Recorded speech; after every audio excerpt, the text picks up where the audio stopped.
లేకపోవడం ఎంతో బాధాకరం. మా మామ ఎంత తొందరగా వదిలిపెట్టి వెళ్తాడని ఎప్పుడు అసలు అనుకోలేదు, ఊహించలేదు. మా మామయ్య మరణం ద్వారా మాకు ఈ జీవితం శాశ్వతం కాదని గుర్తు చేస్తుంది. మా మామయ్య మా హస్బెండ్ నాన్న నాన్న అనిపించేది, శ్రోతక్కను మమ్మీ మమ్మీ అనిపించేది. నన్ను కూడా అప్పుడప్పుడు మమ్మీ మమ్మీ అనేది, నన్ను కూడా కూతురులాగా చూసుకునేది మా మామయ్య.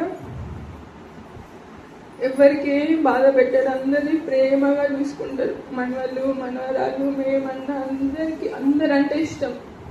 మా మామయ్య అంటేనే సాక్రిఫైస్, అందరి కోసం ఆలోచిస్తాడు.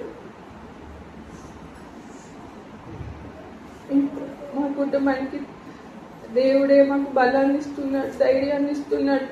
మేము దేవుడు నమ్ముకోకపోతే ఇంత తట్టుకోలేకపోయేవారం. అంకుల్ వాళ్ళు చెప్పే మాటలే మాకు ధైర్యాన్ని ఇస్తుంది. మీరు మా కోసం ప్రార్థిస్తున్నందుకు అందరికీ వందనాలు. ఇంకా అందరు ఇట్లనే మా కోసం ప్రార్థించండి. చిన్న వాక్యం దీవించిందా, సాక్ష్యం దీవించింది. దేవునికే మహిమ కలుగుగాక. ఆమేన్.